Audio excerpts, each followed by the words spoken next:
Espero que hayan leído la primera parte de la introducción y vamos a ver hasta dónde me quedé. Les mandé la parte que vi la clase pasada. Ya se entendió lo que son las coordenadas generalizadas. En el apunte ya corregí también esta observación que me hizo Noé aquí en estas ecuaciones.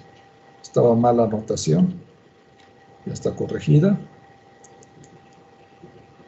Luego los grados de libertad, los desplazamientos virtuales, la clasificación de las restricciones. Y creo que ahí me quedé, ¿verdad? Y el principio de trabajo virtual, creo que no, ¿verdad? Ah, no, los desplazamientos virtuales. Sí vi esto todavía, ¿verdad? Se me olvida a mí. Profesor, ¿Sí? creo que no subió esa parte que vimos de las coordenadas generalizadas. Ah, que no. A ver, déjame fijar. No. No, profesor, no aparecen. Ah, déjenme ver entonces.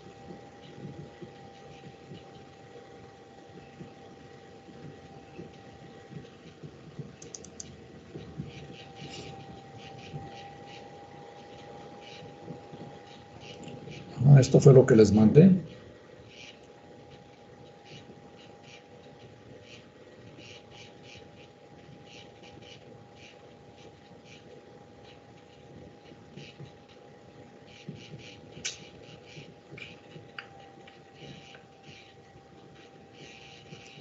Este fue el archivo que les mandé, el que están ahí viendo ustedes ahorita. ¿Qué no fue ese?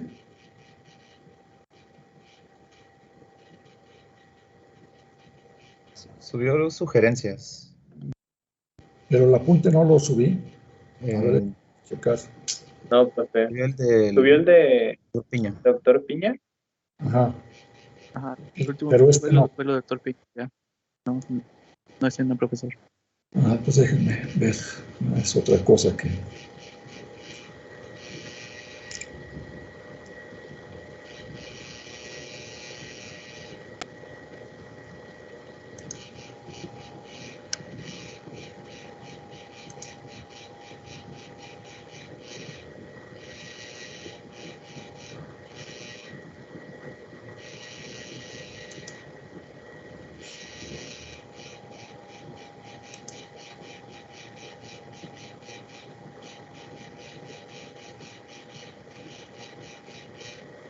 Tienen razón. Que ya ando dormido, no sé qué es. Tienes razón, no lo subí. No, ni siquiera está en otro lado.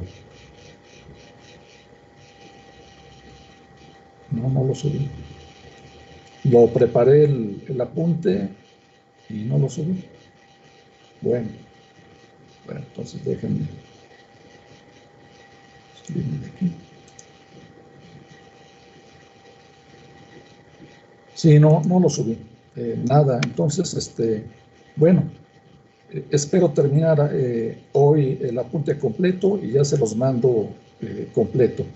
Y lo que veamos hasta hoy, espero que termine, es lo que hasta donde vamos a ver para el examen. Cuerpo rígido y esta parte. Y voy a dejar para el cuarto examen, voy a dejar otra vez ecuaciones de Lagrange, pero ya calculando las fuerzas de restricción, el problema de dos cuerpos y las ecuaciones de Hamilton será el cuarto examen, para que no se les, se les acumule muchos temas. Sí, tienes razón, no subí esto, entonces, disculpen, no me fijé. Entonces voy a pasarlo poco a poco y me dicen si tienen alguna pregunta, por favor.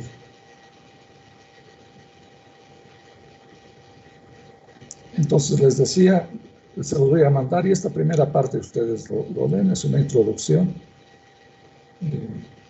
Marca las diferencias más o menos entre el formalismo newtoniano y el formalismo de Leibniz, o analítico de Lagrange. No tiene caso que se los lea, ustedes léanlo, por favor, es importante. Bueno, y aquí empezamos, pero la clase sí la escucharon. el concepto de coordenada generalizada está claro o tienen alguna pregunta. O sea, la Sí, cuestión quedó es claro, profesor. a ver, no te escuché bien, ¿no? Tenemos n partículas, entonces en un espacio de 3 dimensiones, que es en el que vivimos, los vectores de posición de estas partículas están dadas, por ejemplo, en coordenadas cartesianas por 3 componentes, x, y, z, para cada una de las partículas. O sea, esto que está aquí representa 3n ecuaciones escalares. ¿Estamos de acuerdo? O sea, tengo n partículas, tengo, o sea, una ecuación vectorial para cada partícula y 3 componentes escalares. Entonces, esto que está aquí me representan 3n ecuaciones, ¿sí? Aquí están en coordenadas cartesianas. Pero las coordenadas cartesianas, pues, son importantes y son básicas, pero no son las únicas con las cuales puedo representar la posición de las n partículas. Puedo usar... Profesor, yo tenía una pregunta ahí. Sí. Porque me quedé pensando en algún sistema que no tuviera restricciones. Y no, la verdad no pude llegar a pensar en uno. Pues partículas libres, 3n partículas en el espacio ahí interaccionando entre sí, sin que tengan ninguna restricción de que alguna se mueva en una línea, en un plano, están en el espacio, por eso es el caso más general. En el espacio intergaláctico, en el espacio donde no hay ninguna restricción, se pueden mover en todas direcciones, pero están interactuando entre ellas y probablemente estén sujetas a, no probablemente, pueden estar sujetas a fuerzas aplicadas por otros cuerpos que no sean las n partículas, que es su sistema de partículas, sino por otros. Imagínate, por ejemplo, vamos a suponer el sistema planetario, hasta Plutón, pues suponte hasta la órbita de Plutón, aunque esa es elíptica, pero bueno, todas son elípticas, pero está muy alargado. Entonces todo el sistema planetario son nuestras n partículas y están interactuando entre ellos, el Sol y los planetas están interactuando entre sí. No es un buen ejemplo porque ahí, aunque no hay una restricción, la restricción sería, por ejemplo, sabemos que más o menos todos los planetas se mueven en un plano, no exactamente en el mismo plano. Por ejemplo, Plutón se sale mucho del plano de los demás planetas.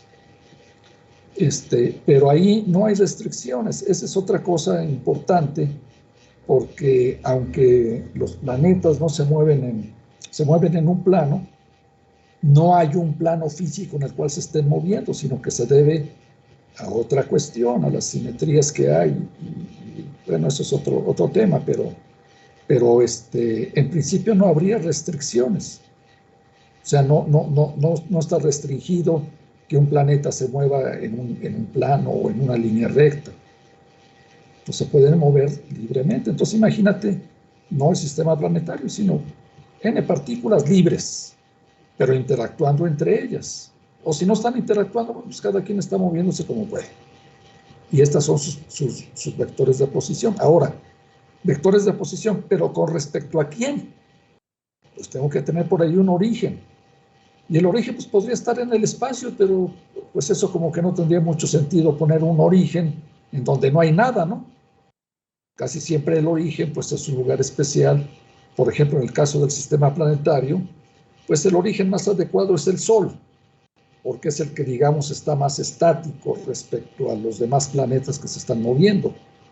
El Sol obviamente que se mueve, ¿no? Se mueve todos los planetas alrededor de la galaxia. Pero si suponemos el sistema planetario nada más y suponemos que el Sol es el que está en el origen, las posiciones de los planetas están y no están sujetos a restricciones. Pero aún así, quítate este ejemplo, pon otro. N partículas libres. Libres en el sentido de que no tienen una obligación cinemática o física de moverse, sino que simplemente están interactuando entre ellas.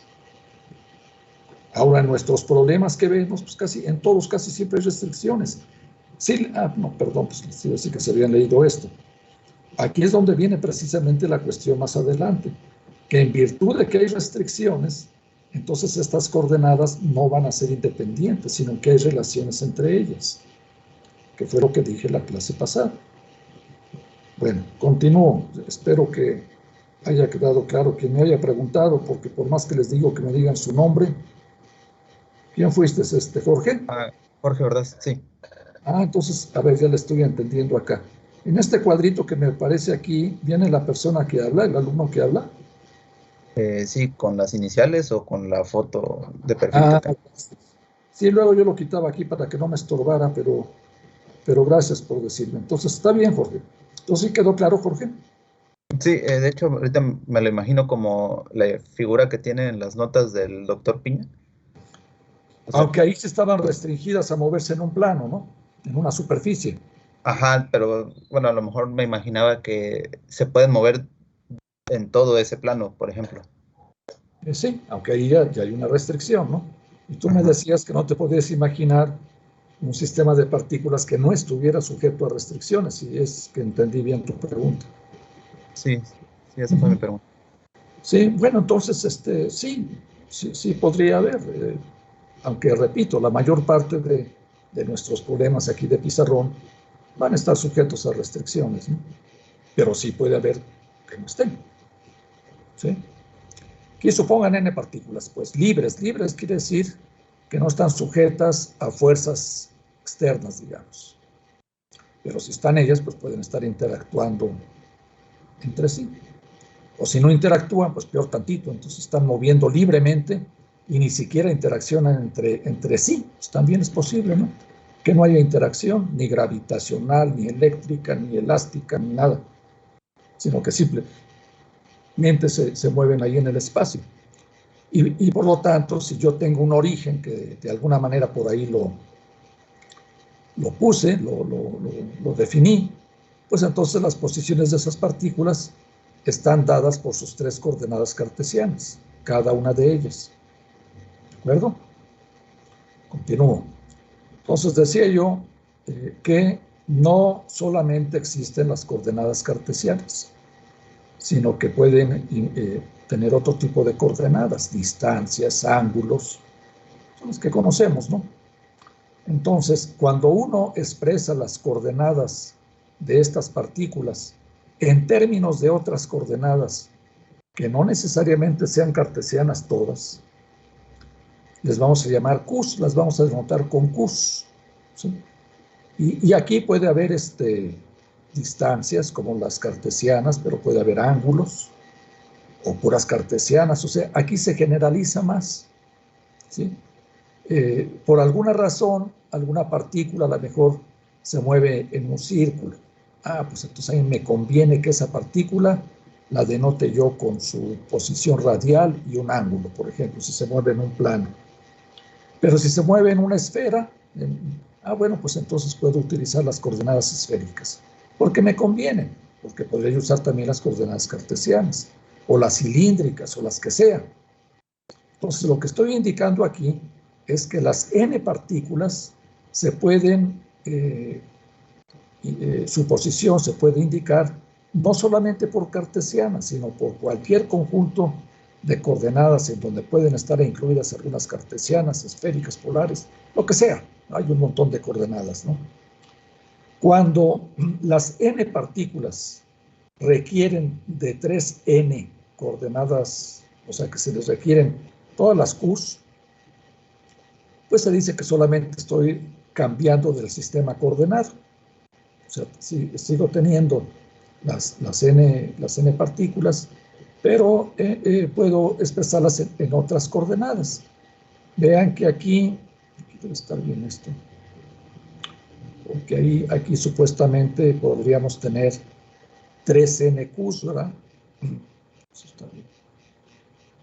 Sí, podría ser que tuviera un número muy grande de coordenadas. Bueno, sin embargo, Déjenme checar. Permítanme un minuto.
Sí, está bien. Bueno, entonces decía yo, sin embargo, si el sistema de partículas tiene restricciones, entonces no es necesario, bueno, para empezar, las 3n coordenadas ya no son independientes. Ya no son independientes porque hay restricciones. Ya lo expliqué con algunos ejemplos que puse por ahí. Hay restricciones. La existencia de restricciones nos permite relacionar unas coordenadas con otras. Entonces, ya no son independientes las 3n coordenadas que teníamos, sino que hay relaciones entre ellas. Entonces, vamos a suponer que hemos tomado en cuenta las restricciones que hay, y entonces el sistema de n partículas lo puedo expresar en un número menor de coordenadas independientes. Voy a suponer que el número de coordenadas independientes es n minúscula, ¿sí? Por lo tanto, esta n minúscula debe de ser menor o igual que 3n, estrictamente menor que 3n, si es que tomo en cuenta las restricciones, ¿sí? Si fueran iguales, pues nada más es un cambio de coordenadas. Cuando tengo las n minúscula coordenadas independientes, a esa n minúscula le llamo los grados de libertad del sistema. Y es el número mínimo de coordenadas que me describen completamente el sistema, ¿sí? Y esas se les llaman las coordenadas generalizadas. Y al espacio en donde se pueden variar estas coordenadas se le llama el espacio de los desplazamientos virtuales. Y ya lo dije, son desplazamientos virtuales porque en ese espacio de n minúscula dimensiones no es donde realmente se está moviendo la partícula, entre comillas, porque es una partícula que tiene n dimensiones. Ya desde ahí eso ya es matemático. Simplemente es que esa partícula se mueve en ese espacio, ¿sí? Por eso es que se llama virtual, porque no es el espacio real en el cual se está moviendo el sistema. Bueno, aquí viene, me falta agregar, luego lo pongo, la clasificación, no sé si lo puse después, de cómo pueden ser las restricciones, si holonómicas o no holonómicas. Ya expliqué qué es eso. Y cuando las restricciones dependen explícitamente del tiempo, se les llama reonómicas. Y cuando no dependen explícitamente del tiempo, se les llama escleronómicas o esclerónomas, le llaman algunos autores.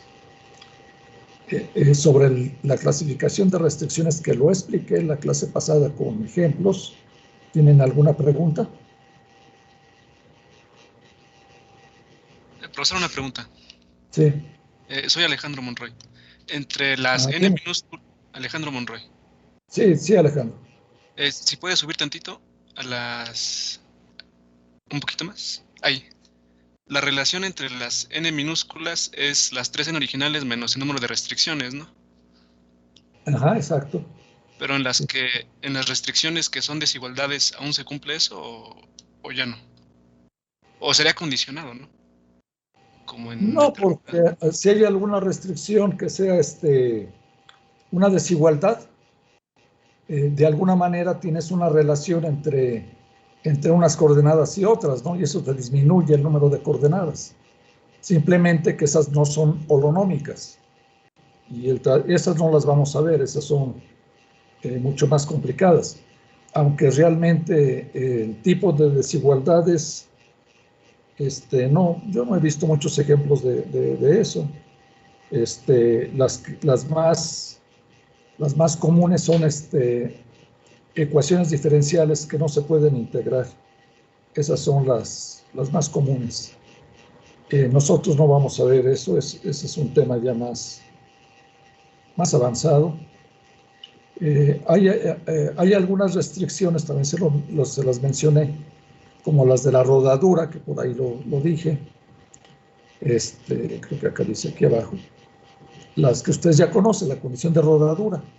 Esa condición de rodadura, aunque se expresa en términos de velocidades, recuerden que es el que el punto de contacto esté en reposo, x punto igual a r por teta punto, es una ecuación diferencial, pero es integrable, porque esa la pueden integrar.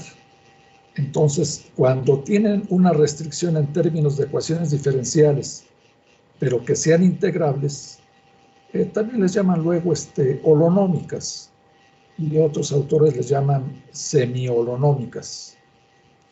Ahí sí hay una manera de tratar esas restricciones semi-holonómicas sin integrarlas, a pesar de que se pudieran integrar, pero no tiene mucho caso, porque si se pueden integrar, pues mejor la integro, ya la trabajo mejor como una holonómica. Esa parte, que es la segunda parte que vamos a ver, que va a ser en el siguiente tema que no va a incluir el examen, lo puedo exponer para que lo conozcan, pero bueno, ya consideraré si lo vemos por completo o no. Hay una partecita que tiene una dificultad. De hecho, yo se lo consulté al doctor Piña cuando estuvo ahí en la escuela hace pocos años. Le pregunté casi esto que no exactamente lo que me estás diciendo, pero le dije, a ver, doctor, ¿cómo calculamos las ecuaciones de movimiento para las restricciones no holonómicas, pero las que sí son integrables, como usted nos enseñó? Y pues no, lo vi que se puso a estudiarlo, y después me comentaron algunos amigos que había expresado por ahí que lo había yo puesto a pensar, y pues ya no me dijo, yo no le insistí, dije, bueno, pues ya al menos lo cuestioné yo un poquito. Y no, bueno, ya a su tiempo, en el otro tema se los comento para que vean de qué se trata. Bueno, ¿alguna otra pregunta? Ahí nos quedamos, ¿verdad? Avanzó un poco más. Sí vimos el principio de los desplazamientos virtuales, sí lo vimos, ¿verdad? Así ya me estoy acordando. Entonces después vimos una partícula confinada a moverse en una superficie lisa. Esta partícula sí se está moviendo en una superficie física, real. Que sea lisa quiere decir que no voy a considerar la fricción. Por lo tanto, si la partícula está confinada a moverse en esa superficie, sus coordenadas de posición de la partícula deben de satisfacer la ecuación de la superficie, ¿no? Que la estoy denotando mediante la ecuación 2, que está aquí indicada. ¿De acuerdo? Bueno, entonces, si yo derivo respecto al tiempo esta función de 3 variables, pues eso está escrito aquí. También les indiqué, me estoy acordando, que la X, Y y la Z obviamente que dependen del tiempo, ¿no? Se está moviendo la partícula. Entonces, cuando calculo la derivada respecto al tiempo de esta función, debo de aplicar la regla de la cadena, ¿no? Es la derivada parcial de cada una de las variables por la derivada de la variable respecto al tiempo, que es lo que está indicado aquí. Yo no sé si exagero esto, ustedes lo deben de super saber, pero bueno, lo hago para que no quede en mí. Entonces, al derivar respecto al tiempo, y sobre todo por las preguntas que luego me hacen, aquí está la ecuación, ¿sí? Pero si me doy cuenta, fíjense bueno, todavía aquí no se dice, todavía vamos más adelantito. No, sí, aquí ya se dice porque es tangente. Vean aquí, la parcial de f respecto a x, la parcial de f respecto a y y la parcial de f respecto a z son las componentes cartesianas del vector gradiente a la superficie, ¿de acuerdo? El vector gradiente. Y el vector gradiente es perpendicular a la superficie. Por lo tanto, las componentes de la velocidad, que son x punto, y punto y z punto, debe de ser tangente a la superficie, ya que el producto punto del operador gradiente de f punto la velocidad me da 0. Al ser 0, pues entonces la velocidad y el vector gradiente son 90 grados, y por lo tanto, la velocidad es tangente a la superficie, que también ya lo sabíamos. Es la superficie en la cual realmente se mueve la partícula, en cada punto. Bueno, lo mismo pasa si en lugar de calcular la derivada respecto al tiempo, calculamos las diferenciales. En un tiempo diferencial de t, vemos cómo varía la diferencial de esta función, y es similar a lo que se hace aquí, pero ahora son diferenciales. La parcial de f respecto a x por la diferencial de x, etc. Me queda esto. Y se dice algo semejante a lo anterior. Los desplazamientos, el desplazamiento real, que en el intervalo diferencial de tiempo sufre la partícula, que está dado por las componentes de x, de y y de z, que son las componentes de esta dr, ¿sí? Son tangentes a la superficie, ¿no? Ya que son perpendiculares al vector gradiente. ¿De acuerdo? A esos desplazamientos que puede tener la partícula se le llaman los desplazamientos posibles. Y vean que esos desplazamientos posibles puede ser un número infinito de desplazamientos, con tal de que, imagínense una partícula y en una sábana, y obligada a moverse sobre esa sábana o sobre esa superficie pues rígida, pues hay un número infinito de posibilidades de desplazamientos posibles que puede tener, ¿no? Bueno, el desplazamiento real que tenga la partícula cuando se le sujete a algún tipo de movimiento, algunas condiciones iniciales, pues ese será el desplazamiento real que tenga la partícula. Y ese desplazamiento real tiene que ser uno de los desplazamientos posibles, ¿no? Eso es claro. Bueno, ahora, para que la partícula esté obligada a moverse en esa superficie, tiene que haber una fuerza que obligue a que esto suceda así. A esa fuerza se le llama la fuerza de restricción o de ligadura. Y es la reacción de la superficie, es la que obliga a que la partícula se mueva sobre la superficie, ¿sí? Y es perpendicular a la superficie, dice, como dice aquí, en cualquier punto, si la superficie es perfectamente lisa. Eso que quede claro, ¿sí? Como dice aquí, no se van a considerar fuerzas debido a la fricción de deslizamiento. Bien. Bueno, entonces, debido a eso, a que la fuerza de restricción es perpendicular al desplazamiento real que tiene la partícula, y es en todo caso también paralelo al vector gradiente, entonces eso quiere decir que las componentes de la fuerza de restricción, que por eso se le llama normal, la normal porque es perpendicular, las componentes van a ser proporcionales a las componentes del vector gradiente, como está aquí indicado, ¿sí? Como la lambda es la misma para las tres, pueden ustedes dividir la nx entre la parcial de f respecto a x, eso les da la lambda. Lo mismo para estas dos. Y entonces estas tres ecuaciones las pueden escribir también de esta manera. Nx sobre la parcial de f respecto a x, como va a ser igual a la lambda, y la lambda es la misma para todos, quedan aquí englobadas en esta expresión que está aquí, ¿sí? Ahora recordamos lo siguiente. La diferencial del trabajo, o sea, el trabajo hecho por la fuerza F una fuerza F aplicada para mover a la partícula, está dada por esta expresión. La diferencial del trabajo es igual a F por la diferencial de R. Entonces, en vista de las ecuaciones 4 y 5, que es esta y la del desplazamiento que está aquí, estas dos, vean que en lugar de poner la parcial de F respecto a X, pueden poner la NX entre lambda. Entonces, pero la lambda es la misma, o sea, pueden tomar estas relaciones que están aquí. Y entonces la diferencial de trabajo, del trabajo de la fuerza, que en este caso es la normal, por diferencial de R, está expresado de esta manera, ¿sí? Pero NX es igual a la parcial de F respecto a X, porque eso es igual a la lambda, y la lambda después se cancela. Y lo mismo la NY, la parcial de F respecto a Y, la NZ, parcial de F respecto a Z, y ya al poner eso aquí nos regresamos a la 4, que es esta. Y eso es igual a 0, así de sí. Eso es igual a 0. Entonces, ¿qué hemos obtenido?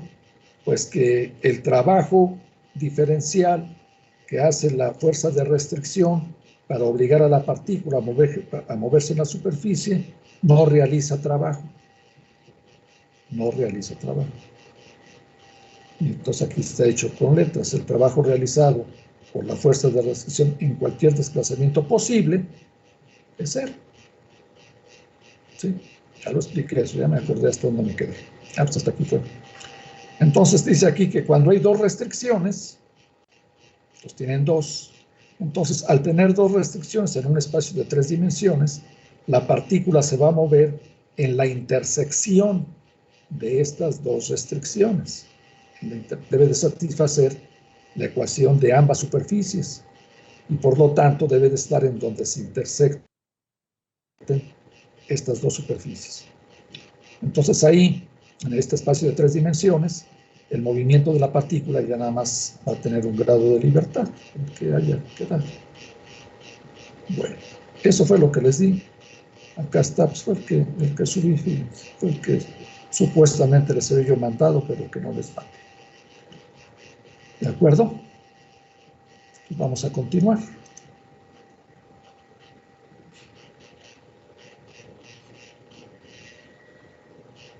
Entonces ahora vamos a ver. Aquí está con diagramas, que es un desplazamiento real y virtual. Vean, aquí tienen, por ejemplo, una superficie física. Aquí se está moviendo la partícula. La restricción es perpendicular a la superficie. La diferencial del desplazamiento es tangente a la superficie. ¿Sí? Pero ahora, pero es que es lo que ahorita vamos a ver. Una vez aquí a ver, déjenme ver dónde fue donde me quedé. No, si todavía hay otro pedacito. No, no es cierto. No, me quedé. Aquí sí fue hasta donde me quedé, ¿verdad, muchachos? Hasta ahí, ¿verdad? ¿Sí se acuerdan? Sí, hasta ahí. Fue lo que yo había mandado. Hasta la ecuación 7. Ok, entonces disculpen. Quedé hasta la ecuación 7. Bueno, ok, aquí fue. Entonces ahora vamos a cambiar la situación. Dice, la situación es completamente diferente si la partícula está confinada a una superficie que está en movimiento. ¿Sí? Ahora se está moviendo esa superficie. Entonces imagínense ahí una sábana y ahora se mueve. Y la partícula se mueve sobre la superficie. Sujeta a estar siempre sobre la superficie. Nada más que la superficie también se está moviendo. Como la superficie se está moviendo, entonces su ecuación de esa superficie va a depender explícitamente del tiempo. ¿Sí? Y esta T que está acá. Cada una de las coordenadas, obviamente que sigue dependiendo del tiempo. X de t, Y de t, Z de t. Pero aparte está el tiempo explícito. ¿Sí? Si hacemos lo mismo que hicimos antes para cuando la superficie no se movía, vamos a ver qué consecuencias tiene esto. Entonces, al derivar, me aparecen estos primeros 3 términos. Pero ahora aparece este, que antes no estaba. La parcial de f respecto al tiempo, aparece. Aquí la regla de la cadena, pues es la deriva de t respecto al tiempo, que es 1. Nada más aparece esto. Entonces, fíjense que aquí ya dice que ya no es homogénea en las velocidades. Ya siento que es homogénea, ya no es homogénea. Y por cierto, déjenme poner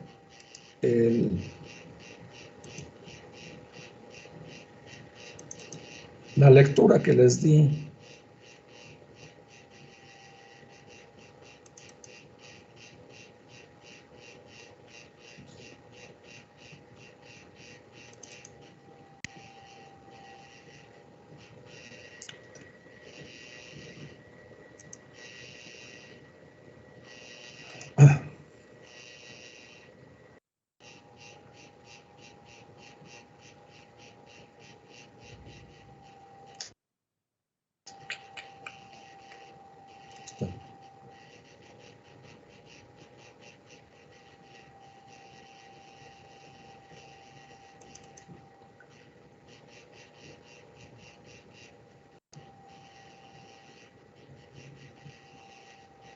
¿Dónde lo puse?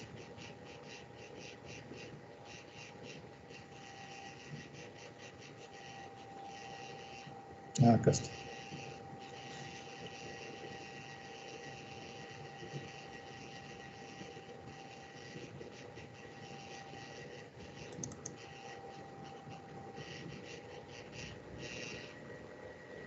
Bueno, es la lectura que les hice la clase antepasada, creo, donde les pregunté que si se había entendido más o menos lo que decía esto.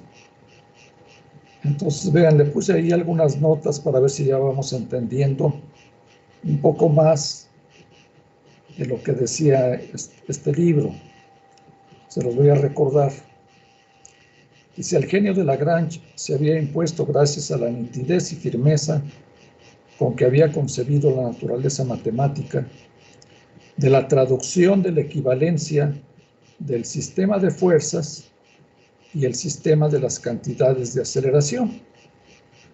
Ahí se refiere al formalismo newtoniano. Esto que está en negritas es lo que yo le agregué, ¿sí? Por el principio de los trabajos virtuales, que ahorita vamos a ver, que es el método lagrangiano. Dice, si la configuración y posición de un sistema material dado puede definirse en un instante también dado por un cierto número finito de parámetros, que pueden ser distancias y ángulos, a eso le llamamos nosotros coordenadas generalizadas, y de parámetros independientes, o sea que sean los grados de libertad. Dice, una vez que se han tenido en cuenta las ligaduras impuestas al sistema, las restricciones, la ecuación de los trabajos virtuales, que expresa la anterior equivalencia para toda variación infinitesimal arbitraria de los parámetros, dice desplazamientos virtuales. Entonces eso es lo que ahorita vamos a ver, para seguir entendiendo lo demás. Pero espero que después de que vuelvan a leer esto, si lo leen, porque ni siquiera es una lectura obligada, entendamos más qué fue lo que nos quisieron decirnos estos autores en esta enciclopedia que les mandé. Bueno, regreso a donde estaba. Entonces aquí vamos. ¿Hasta aquí hay alguna pregunta? Ya que aparece la parcial de f respecto al tiempo. Entonces dice aquí que ya no van a ser funciones homogéneas de las velocidades aquí. Ya no es función homogénea, ya aparece este término que está acá, ¿sí? Por otro lado, bueno, las funciones que están aquí, dice expresadas en la ecuación 9, son funciones de las variables x y z y del tiempo. Bueno, lo mismo pasa si en lugar de haber derivado respecto al tiempo, calculamos los desplazamientos de x, de y y de z. Entonces, pasa lo mismo que antes, pero ahora me aparece este término de aquí. Estos son los que teníamos, Pero ahora la dependencia explícita de f con tiempo, me aparece esto. La parcial de f respecto al tiempo por dt, igual a 0. ¿Sí? Y por otro lado, entonces, sí puedo igualar las parciales de f respecto a x, la parcial de f respecto a y, la parcial de f respecto a z, por nx, ny y nz. Eso se sigue cumpliendo. Porque a pesar de que la restricción se esté moviendo, la restricción siempre es perpendicular a la restricción. Voy a poner un ejemplo, el ya súper conocido.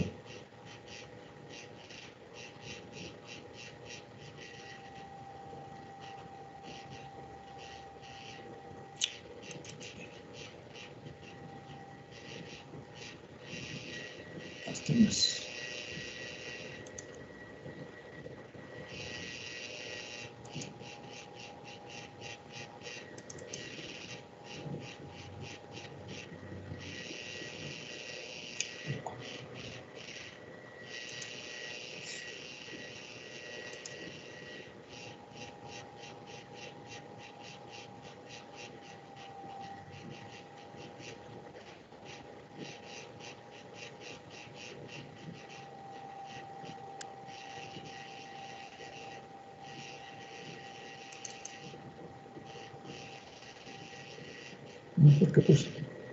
No, pero miren, por ejemplo, en el caso de la partícula que se mueve sobre una cuña móvil, la...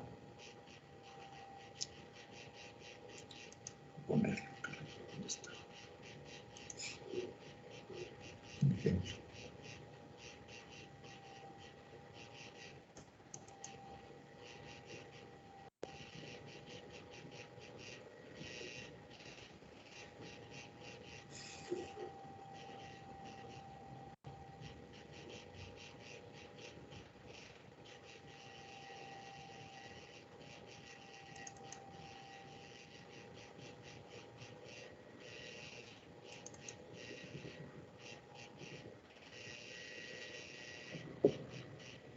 En el problema de la cuña y la partícula, vean, la partícula está obligada a moverse sobre la cuña, pero la cuña se está moviendo, Aquí no se ve que se haya movido, ¿no? Pero imagínense que ya se movió.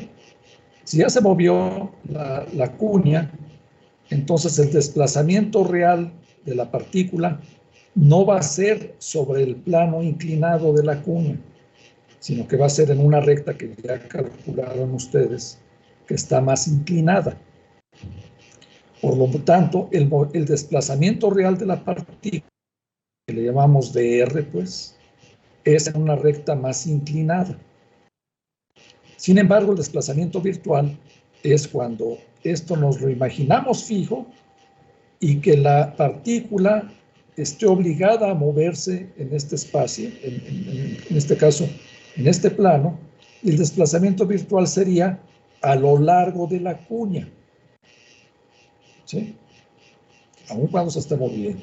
Sin embargo, la fuerza de restricción siempre va a ser perpendicular a la restricción, en este caso al plano inclinado. Siempre, y eso pasa para todos. Entonces, eso es lo que estoy queriendo decir por acá. ¿Sí? Sin embargo, pues eso ya no es igual a cero. Ya el trabajo hecho por la fuerza de restricción ya no es cero, porque está este término que está aquí, en virtud de que la superficie se está moviendo. Que es lo que dice acá. Cuando la restricción es dependiente del tiempo, el trabajo realizado por la fuerza de restricción en cualquier desplazamiento posible ya no es cero. ¿Sí? Y aquí es donde viene pues no truco, sino pues en todo caso sería la genialidad de Lagrange, que vamos a imaginarnos los desplazamientos virtuales. Estos desplazamientos virtuales son los que puede sufrir la partícula, pero considerando que que el tiempo, aunque esto es un tanto criticable, ya me lo dijo el doctor Piña, como que se detiene el tiempo. Y entonces la partícula puede moverse siempre y cuando no viole las restricciones que tenga impuestas. Entonces, el desplazamiento que puede tener la partícula en ese instante se llama desplazamiento virtual, aunque no sea el desplazamiento real que tiene la partícula. Y eso nos ayuda mucho porque si ya no depende del tiempo, entonces en desplazamientos virtuales, esta parte de la ecuación 11 se anula. Y para diferenciar los desplazamientos verdaderos, los reales, de los virtuales, vamos a indicar estos últimos con una delta. Delta de X, delta de Y y delta de Z son las componentes cartesianas del desplazamiento virtual que puede tener la partícula. Y eso es lo que está indicado aquí de manera gráfica. Tienen aquí una superficie fija, la fuerza de restricción es perpendicular a la superficie, el desplazamiento real, como está fija la partícula, es tangente a la superficie, y también, en este caso, el desplazamiento virtual pues también es ese, no le queda otra. Pero si la partícula se mueve, pero si la superficie se mueve, entonces digamos que ya esté ahora en esta posición, ¿sí? Entonces, la fuerza de restricción sigue siendo perpendicular a la superficie. El desplazamiento real ya no va a ser tangente a la superficie, porque la superficie ya se movió. Piensen en el plano inclinado y tiene otra dirección. Sin embargo, el desplazamiento virtual, ese sí es tangente a la superficie. Entonces, el desplazamiento virtual es tangente a la superficie, pero el virtual, y por lo tanto perpendicular a la fuerza de restricción.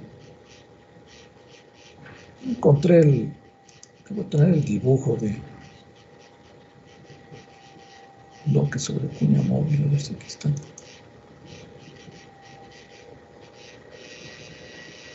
No, ya sé dónde debe de estar. En donde se calcula la ecuación. Dejen buscarlo para que se vea más claro.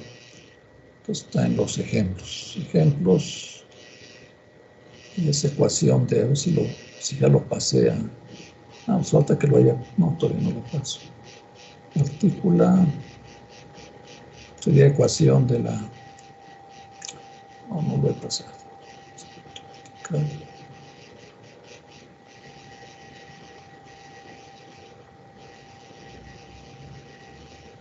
No lo he pasado. Pero bueno, ya ustedes, pues quien me entenderá es quien ya lo haya hecho. El haber calculado la ecuación de la trayectoria en el problema de la partícula sobre la cuña móvil. ¿Sí lo hicieron? Creo que sí lo había hecho algunos, ¿no? Que era basándose en estas ecuaciones, es muy fácil. Aquí no está calculado, ¿no?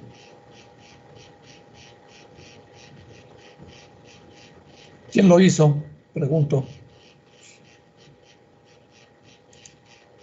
¿Quién calculó la ecuación de la trayectoria en este problema?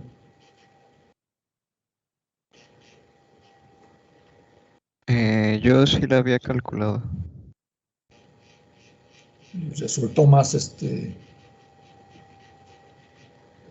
más inclinado, ¿no? Sí estaba en la lista de problemas.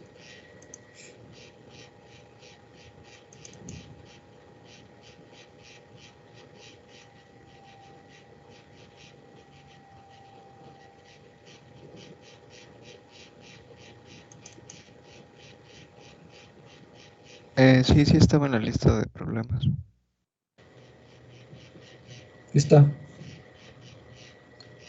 Esta es la ecuación. Y esta ecuación, si la grafican, es una recta. Aquí está, que está apoyada en H. y h sobre tangente de alfa tiene esta pendiente con la tangente de alfa. Todo esto es la pendiente y es una pendiente más grande. Vean que es más grande porque esta cantidad que está aquí es mayor que la tangente de alfa, ¿no? 1 más m entre m es mayor que 1 y por lo tanto la pendiente que está dada aquí es mayor que la tangente de alfa. Y esta es la ecuación de una recta que pasa por h sobre tangente de alfa, h. Entonces esta es una recta que está más inclinada. Pero es una recta, aquí lo importante es que es una recta. Entonces esta partícula cuando se mueve y se mueve la cuña también, y se mueve la cuña, si ustedes lo hubieran puesto aquí, bueno, no tengo que ser tan explícito, debería de entenderme. La partícula se va a mover sobre una recta más inclinada. ¿Qué inclinación es esta que está acá? ¿Sí? Y por lo tanto, pero, sin embargo, la fuerza de restricción, que es la que obliga a que la partícula siempre esté en contacto sobre la cuña, siempre es perpendicular a la cuña. No es perpendicular a la trayectoria, es perpendicular a la restricción. ¿Sí? Bueno, ya no. Bueno. Entonces aquí ya vamos. Bueno. Entonces vamos a ver el principio del trabajo virtual. Eso viene aquí adelante.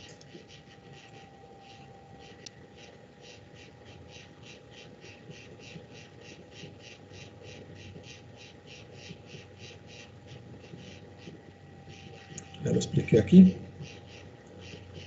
También. Entonces, para desplazamientos virtuales, si se cumple esto, miren que ya aquí están las deltas, delta. Entonces, en desplazamientos virtuales esto sí es cierto. Y por lo tanto, también aquí, es exactamente lo mismo que hicimos antes, pero para desplazamientos virtuales. O sea, el trabajo realizado por las fuerzas de restricción en cualquier desplazamiento virtual es cero. Bueno. ¿Me expliqué?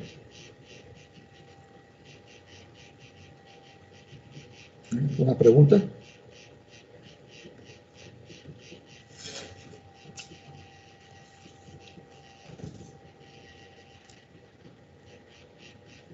ver. Ramírez Ortega, Mauricio.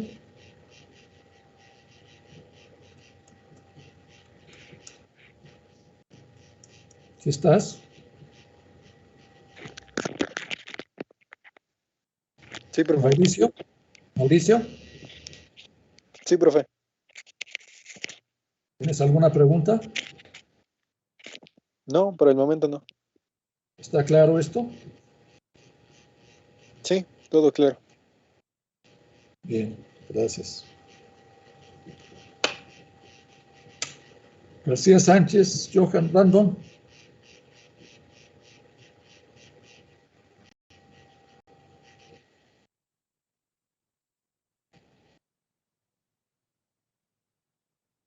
Bueno.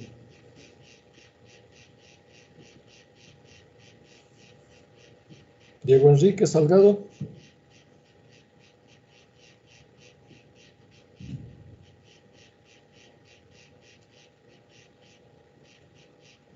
¿Estás? Salgado Balbois. Sí, profe. ¿Hay preguntas? No, me parece que no. Bueno. Bueno, pues yo espero que realmente sea así, se los digo a todos, ¿no?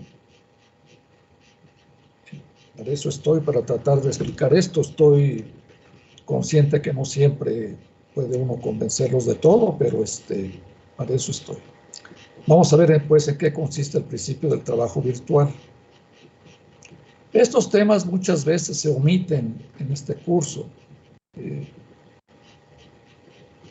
Bueno, depende de quién, desde la clase, pero De hecho, como lo vimos con el doctor Piña, no se vio explícitamente, nombra por ahí el trabajo virtual pero de manera incidental, ni siquiera lo hace bien, lo hace explícito, no es que no lo haga bien, no lo necesita.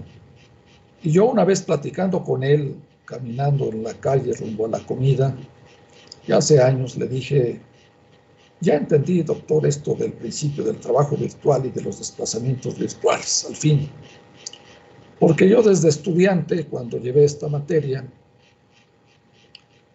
no, hasta eso no, fue un poquito después, le pregunté al profesor Chaus, que ya murió, fue mi profesor desde Física 1, en español, y le pregunté, oiga, profesor, yo no entiendo esto de los desplazamientos virtuales, queriendo que me explicara él, y se concretó a decirme, dice, pues yo tampoco.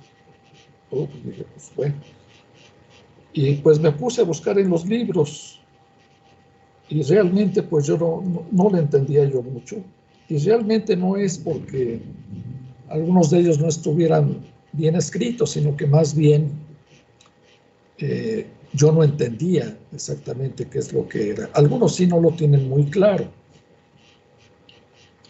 Hasta que por fin lo entendí, y lo que me ayudó mucho fue la ecuación de la recta, que les acabo de nombrar ahorita, de la recta sobre la cual se mueve la partícula en una cuña móvil. Y también el hecho de que la superficie en la cual se mueve la partícula de n dimensiones, pues obviamente que un desplazamiento en ese espacio es un desplazamiento virtual matemático, no es el espacio real en el cual se está moviendo la partícula, porque además aquí puede ser una partícula pues de n dimensiones, y pues desde ahí ya no es una partícula real. Entonces, cuando yo le dije al doctor Piña que ya había yo entendido, él me dijo, pues yo no necesito nada. ¿Qué es eso de que el sistema, que el tiempo se congela? Yo no necesito hacer eso. Yo no sé qué cara puse, que dije, pues tanto que me costó trabajo y supuestamente no sirve esto para nada. Y el doctor Piña es así, yo lo conozco, y así con todo mundo es. Entonces yo creo que él vio ahí mi cara que puse de desconcierto, y yo creo que ya me consoló y me dice, pues sí, es lo mismo, Mario, es lo mismo que dicen allá, es lo mismo que yo digo, nada más que es con otras palabras. Él ya nomás se ríe un poco, le gusta hacerlo sufrir a uno, ahora ya se le quitó un poco, pero él era un profesor muy duro en la maestría, en la licenciatura era muy exigente, muy duro. Pero ya cuando vino aquí a la escuela en un año sabático, hace algunos años, pero ya más recientemente, no, pues ya se ablandó. Yo creo que los años lo ablandaron, ya no se portó tan mal, pero sí nos hacía sufrir a mucha gente, hasta gente de renombre. Con el doctor Angulo también iba a consultarlo con él y lo regañaba, y pues se enojaba el profesor Angulo de que, oye, Eduardo, pues ya no estamos aquí como para que nos estés regañando, que bueno, es que yo soy así, que le gusta, ya cuando lo conoce uno, pues ya lo entiende uno. Pero bueno, yo espero que esa nota que está ahí arriba, que se lo voy a mandar ya todo completo, entiendan qué son los desplazamientos virtuales. Si no, pues vean los libros en donde venga este tema. Pero creo que ya deben de poderlo entender. Bueno, entonces vean, vamos a ver el famoso principio del trabajo virtual, también llamado principio de Bernoulli.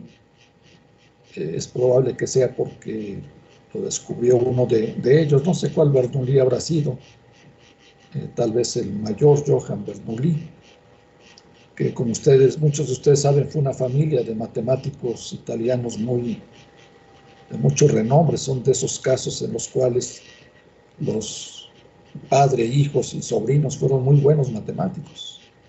Y yo lo que he leído sobre ellos... ¿Cómo? ¿No eran suizos? Sí, suizos. ¿Qué dije? Italianos, ¿verdad? Sí, perdón, eran suizos, sí. Italianos. No, eran Bernoulli, eran suizos, sí, eran suizos. Famosísimos, ¿no?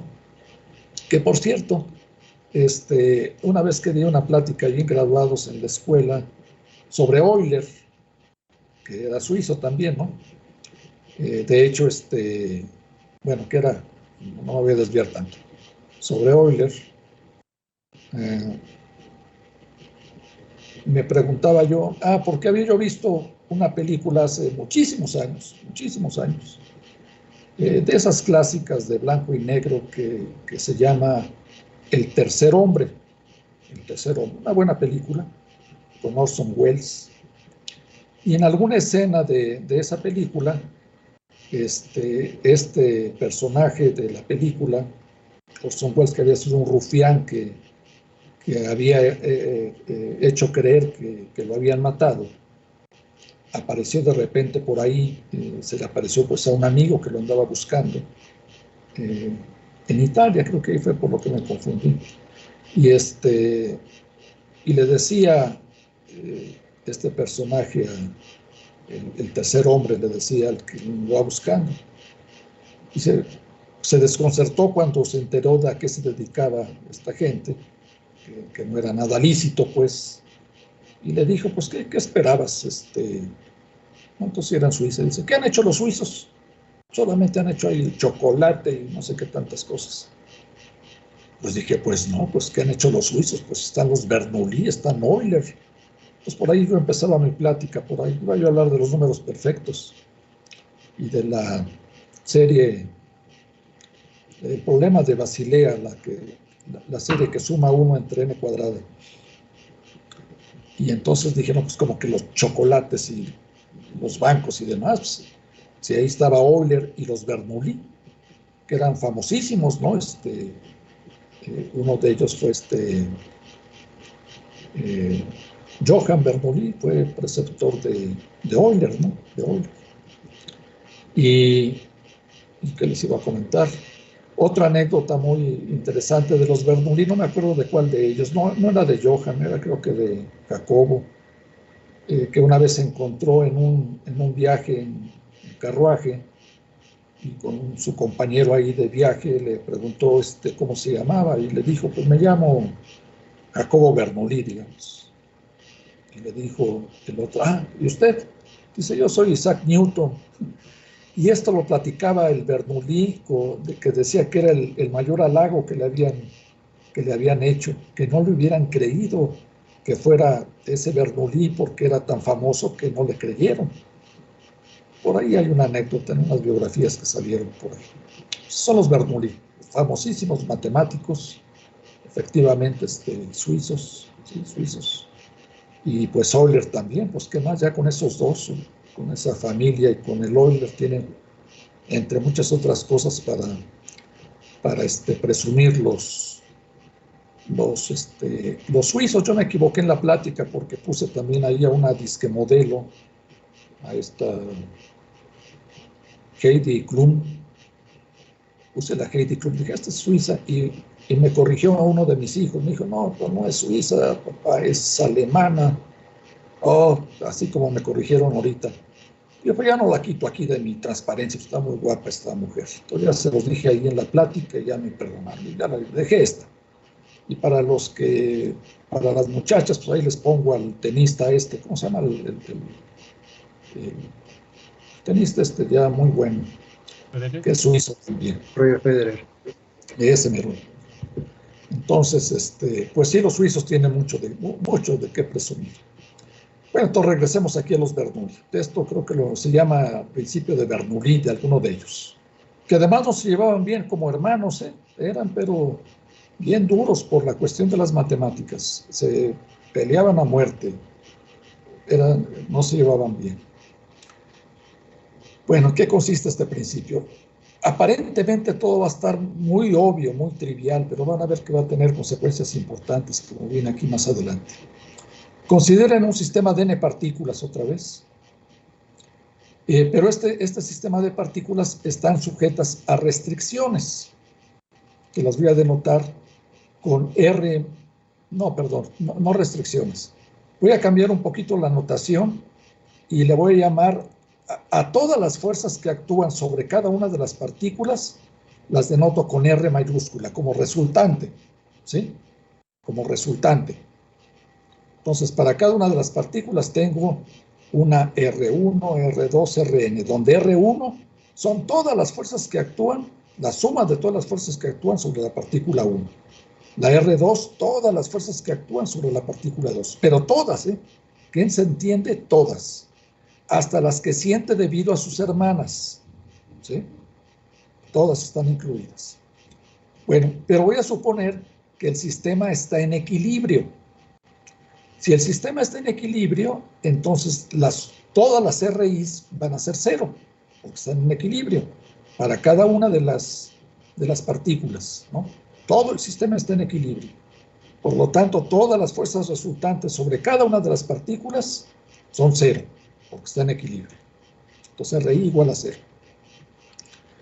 Y por lo tanto, pues si yo multiplico esa RI por el producto escalar por la delta RI, que esto sería como el trabajo virtual de la fuerza aplicada sobre la iésima partícula, de todas las fuerzas que actúan en desplazamientos virtuales.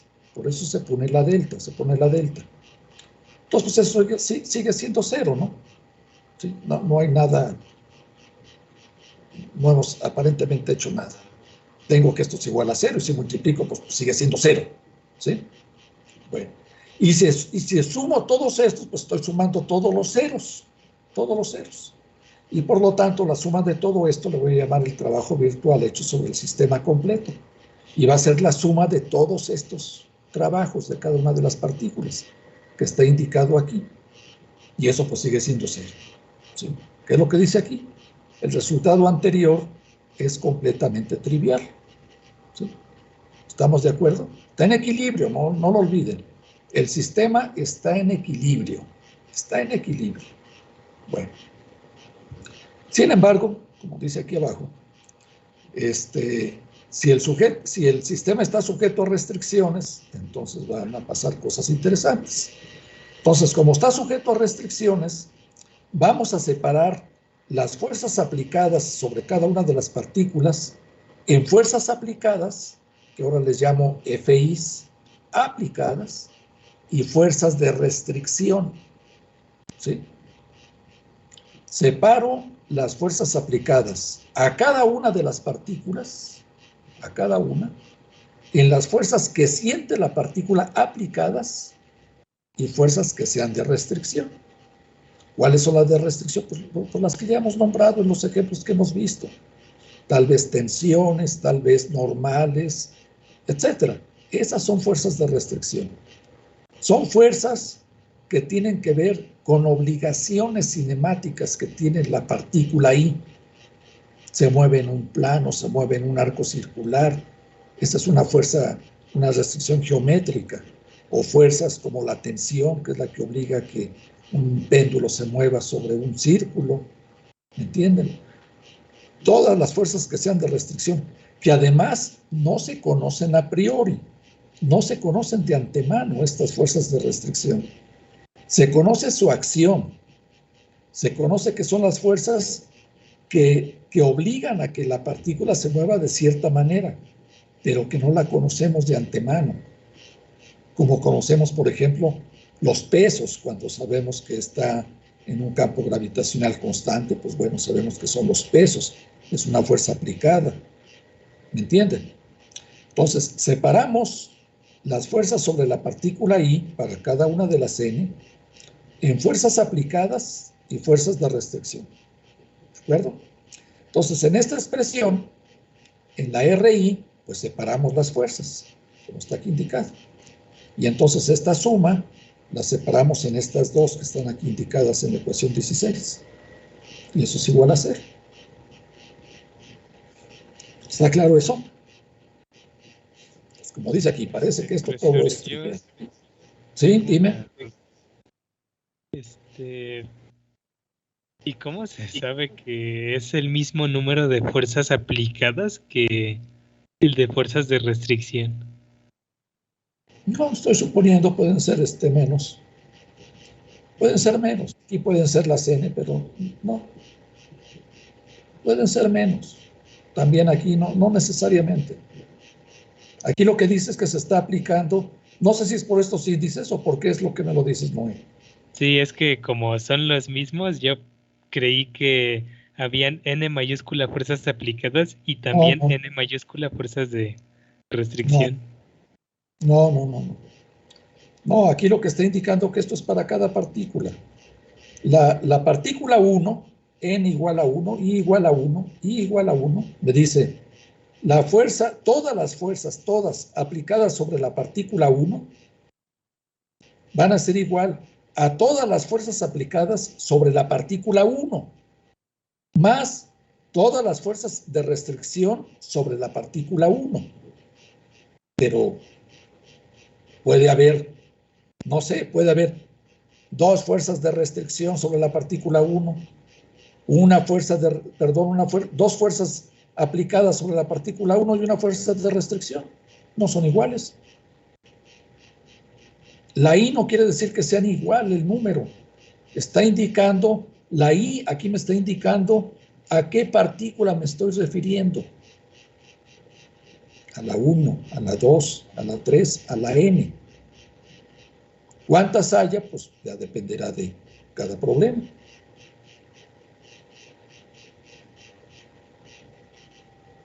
Creo que entendiste mal la notación.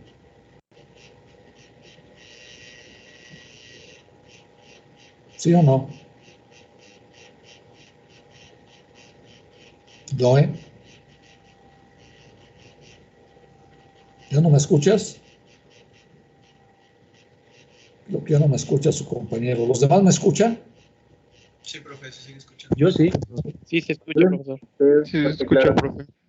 Ok, continuemos entonces. Creo que su compañero algo le pasó por ahí.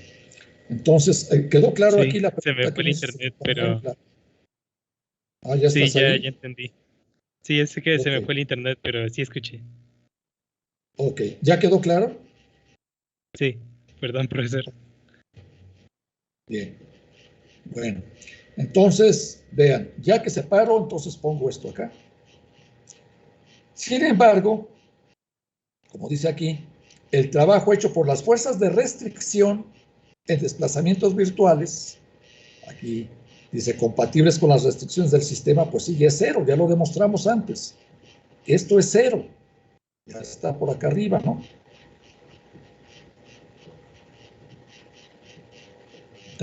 Pues acá lo que vimos antes.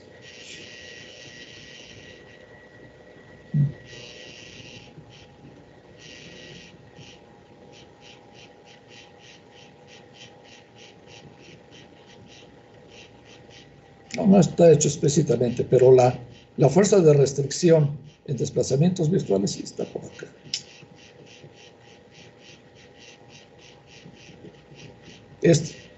El trabajo realizado por las fuerzas de restricción en cualquier desplazamiento virtual es cero. Entonces, esto es cero. ¿Sí? La suma de todas las fuerzas, esto es cero. Entonces esto se va, adiós. Entonces me queda nada más que la suma sobre I de las aplicadas. Por eso fue que le cambié el nombre. Ahora esta FI, tengan mucho cuidado, son las fuerzas aplicadas. Ya no es la de Newton, porque la F de Newton contemplaba a todas las fuerzas. Aquí son las aplicadas nada más. Entonces, eso es cero. Y ese es el llamado principio de Bernoulli o del trabajo virtual. El trabajo hecho por las fuerzas aplicadas en desplazamientos virtuales, infinitesimales, es cero. Compatibles con las restricciones, que eso es lo que obliga a que esto sea cero. Y este es el principio del trabajo virtual. Y por ahí les dejé un problema que tienen que resolver. Este principio del trabajo virtual, generalmente en los problemas, sobre todo en los libros de física, no le dan mucha importancia y lo explican muy escuetamente, porque su utilidad más bien es el inicio de cómo llegar a las ecuaciones de movimiento de Lagrange. Los ingenieros sí lo utilizan, sobre todo los ingenieros civiles, porque esto sirve mucho para calcular posiciones de equilibrio. Y a los ingenieros les interesa luego que los edificios estén en equilibrio, que los puentes estén en equilibrio. Y por ahí les puedo mostrar un ejemplo en el cual es más fácil aplicar el principio del trabajo virtual para calcular posiciones de equilibrio que la segunda ley de Newton. En otros casos, Newton es más rápido. Ahí va a depender de los problemas, pero tiene su utilidad. Nosotros lo vamos a aquí utilizar principalmente para llegar a las ecuaciones de Lagrange.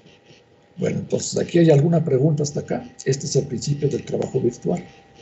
Se puede preguntar en un examen, a ver, ¿qué dice el principio del trabajo virtual? Es lo que está aquí dicho. Para eso hay que entender lo que es un desplazamiento virtual, lo que es un desplazamiento virtual reversible, que ya se dijo ahí antes, etcétera, etcétera. Bueno. Continúo. Sí, díganme. Soy Mario. Yo tengo una duda con esta parte final que dice que el desplazamiento virtual reversible infinitesimal debe ser compatible con las restricciones del sistema. ¿Eso a qué se refiere? O sea, dijo que por eso es cero, Sí. pero ¿cómo que compatibles? O sea, ¿qué pasa si no lo son? Pues que sea compatible con las restricciones es precisamente que cumpla la restricción. Ya vimos que es un desplazamiento, ahí está que es un acá está.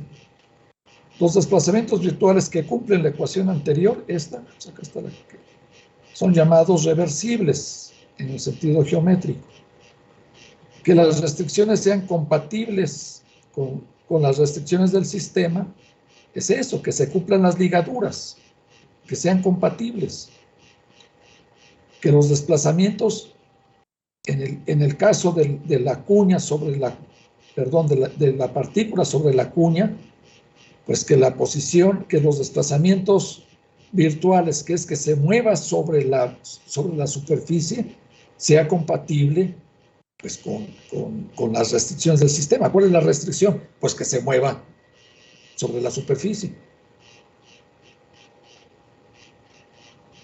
El trabajo efectuado por las fuerzas aplicadas, ahí está bien, ¿no? Desplazamientos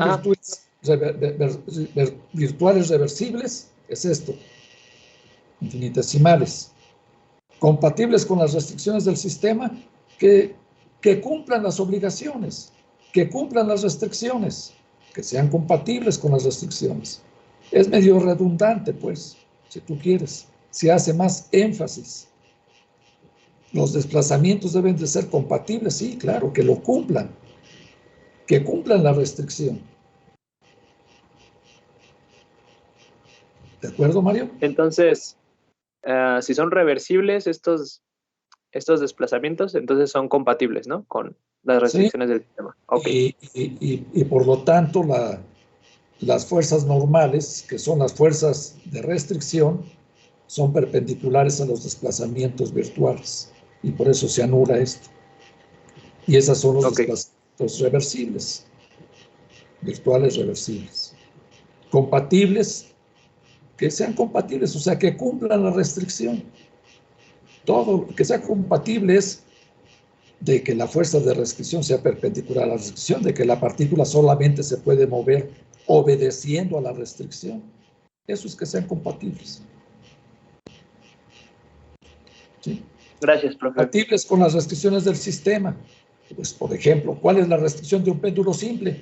Pues que la longitud de la cuerda sea constante. Entonces, la fuerza de restricción, que es la tensión, es perpendicular al arco circular. Que la partícula se mueva sobre un plano inclinado que se está moviendo. Pues que no se salga de ahí, que no vaya a brincar, que no vaya a penetrar, que se mueva siempre sobre la superficie. ¿Sí? Siempre que se cumpla todo eso, entonces se cumple el principio del trabajo virtual. El trabajo hecho por las fuerzas aplicadas, en desplazamiento, etcétera, es cero. Y ahí les voy a dejar un problema para que entiendan esto. Les voy a poner un ejemplo primero, un ejemplo. A ver, vamos a poner, a lo mejor así nos vamos entendiendo poco a poco. Vamos a ver un ejemplo de aplicación del principio del trabajo virtual. Vamos, déjenme ver cuál es el que...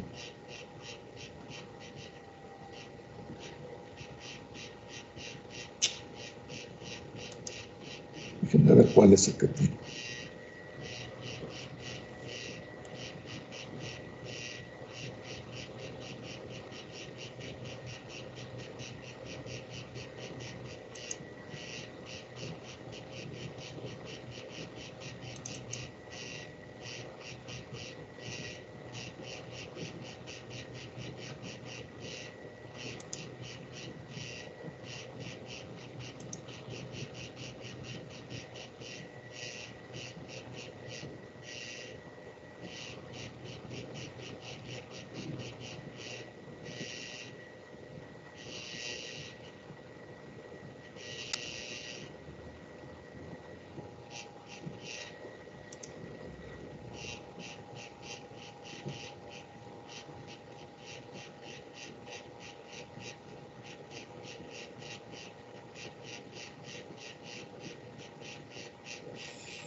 A ver, este es un ejemplo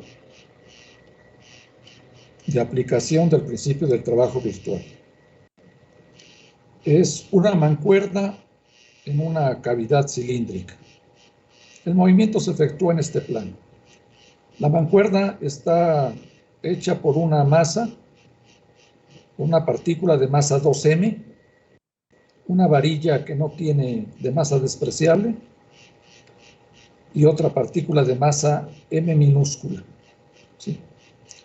Y esta mancuerna se coloca en esta superficie, ¿sí?, lisa, no hay fricción, de radio R. El ángulo que forma el vector de posición de las dos partículas forma 90 grados. O sea, el ángulo que hay entre este vector y este otro son 90 grados.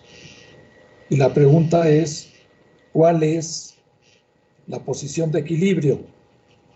Calcule la posición de equilibrio estático por medio del principio de trabajo virtual. ¿Qué tendrían que hacer para calcular la posición de equilibrio de este sistema sin usar el principio del trabajo virtual? ¿Quién me lo dice?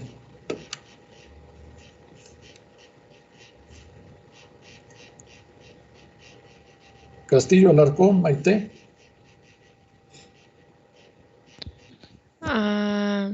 ¿Cómo No sería, calculas por Newton? Platicado nada más. no sería encontrando las ecuaciones de movimiento y viendo pues cuándo no se mueve. Sí, claro. ¿Y cómo? ¿Y qué tienes que considerar para aplicar Newton en este sistema? Las fuerzas que actúan en las partículas. Ajá, dime cuáles son las fuerzas aquí en este dibujo. Dímelo nomás con palabras. Los pesos y la normal. La normal que iría para acá, en esta dirección. Ajá. ¿Y esta otra? Ajá. ¿Y cuál otra? Y bueno, como, o sea, en la varilla, no sé, como que habría También habría como... ¿no? Ajá. A lo largo de la varilla para acá, y esta también sentiría otra para acá, ¿no? Ajá. Entonces, fíjense todos. Si quisiéramos resolver esto por Newton, tendríamos que considerar todas las fuerzas, todas las que actúan sobre la partícula. Los pesos que están aquí indicados y la fuerza normal que la superficie le ejerce la partícula, que va para acá, esta otra que va para acá, y las fuerzas que están aquí ejercidas por la varilla, ¿no?, que va para acá, y esta que viene para acá. Pero si se dan cuenta, esas fuerzas son de restricción. La normal y esta otra normal son de restricción. ¿Por qué? Porque esta fuerza normal es la que obliga a que esta partícula esté en contacto con la superficie. Lo mismo la normal de este lado. Es la que obliga a que la partícula esté moviéndose sobre la superficie. Las fuerzas que la varilla le ejerce a la partícula obliga a que la partícula, pues, no se vayan a pegar estas, no se siente aquí que la están oprimiendo, y lo mismo, que entienden, que la jala. Esas fuerzas no se conocen a priori. Esa es una desventaja de la segunda ley de Newton. Las tiene uno que calcular, tiene uno que ponerlas ahí y calcularlas. Sin embargo, con el principio del trabajo virtual nos evitamos eso. Nos evitamos eso porque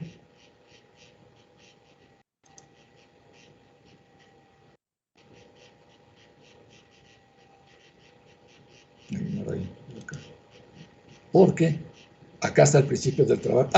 Otra cosa, el sistema está en equilibrio, en el problema que estamos viendo, está en equilibrio. Bueno, ya lo habíamos dicho, tenemos que igualar a cero las ecuaciones de Newton. También tenemos que tomar en cuenta ahí las torcas para que eso no gire, etc. Pero vean, el principio del trabajo virtual nos dice, solamente considera las fuerzas aplicadas en desplazamientos virtuales. Pues lo que vamos a hacer. Entonces nos vamos para acá. Entonces, ¿cuáles son las fuerzas aplicadas? Pues solamente los pesos, porque las otras fuerzas que acabo de decir son de restricción y esas no hacen trabajo. Ahora, ¿cuáles son los desplazamientos virtuales? Aquí es donde viene. Y es donde luego los libros no lo hacen bien, pero no lo explican bien a mi modo de ver. Ustedes vean los libros y se lo entienden, pues qué bueno. Qué bueno. Y está bien hecho, pues, pero ¿qué deben de hacer? Primero, el movimiento acá está en un plano. Elijo mi coordenada, mi origen lo pongo aquí. Aquí es donde conviene, ¿no? No me lo pongan en otro lado. Decían, pues lo puedo poner acá, pues pónganlo ahí si quieren. Pero entonces para poner las posiciones de las partículas va a ser más complicado. Se puede hacer, pero es más complicado. Y de lo que se trata es que nos facilitemos la vida, no que nos la compliquemos. Entonces pongo mi origen aquí, ¿sí? Y pongo mi eje X para allá. Y el eje Y lo pongo para acá. Si alguien está casado de alguna manera y pone el eje Y para allá arriba, pues háganlo. Pues no les voy a quitar sus costumbres, háganlo, pero les va a quedar negativo ahí todo. Y háganlo con cuidado. Lo pueden hacer, pero háganlo bien. Si todo se desarrolla para acá abajo, pues mejor pongo el eje Y para acá abajo. Ya. Pero, insisto, háganlo como quieran. Ahí está. Tengo el radio, porque se mueve esto en este cilindro, entonces este es un círculo, le llamo R a esta vector y a este otro. Introduzco este ángulo teta, porque fíjense que me preguntan, la posición de equilibrio, calcule la posición de equilibrio. Creo que está dado en función del ángulo, déjenme ver si en función del ángulo. Entonces, ¿qué me sirve para especificar la posición de esta mancuerna? Pues aquí está indicado en la misma figura. Si yo doy el ángulo teta, ya digo cuál es la posición de equilibrio. Vean que está uno un poco predispuesto, porque en virtud de que esta masa es más grande, como que uno entiende, y como es liso todo esto, que esta partícula va a estar más abajo que esta, ¿no? Porque pesa un poquito más. Por eso está medio inclinada. Y denoto la posición de equilibrio por el ángulo teta, que es el que voy a buscar. Bien. Entonces ya tengo aquí los pesos, que son las únicas fuerzas aplicadas. Son debidas a la Tierra, que es donde se supone que estamos. Entonces escribo sus pesos, pues. W1 le llamo a este. Está en la dirección Y, nada más. Entonces es 0, 2 mg. Y la 2 en 0 mg. ¿Sí? Son los pesos. Ahora las posiciones, fíjense, primero es una recetita nada más, ya todo se facilita. Pongo la posición de las dos partículas. La R1 va a ser esta, la de la N, y la pongo en función del ángulo teta. ¿Sí? Déjenme ver si es ¿cuál es la que pongo? No, la 1 es la pesada, es esta. Esta es la 1.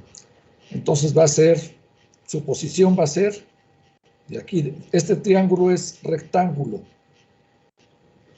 Entonces, si es rectángulo, la posición X de esta va a ser menos R por el seno de teta.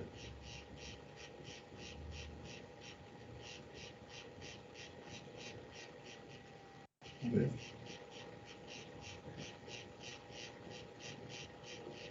Sí, porque esta es R. De esta es R coseno de teta, ¿verdad? Está acá, sí está bien, esta es de la 1. A ver, esta está más rápido.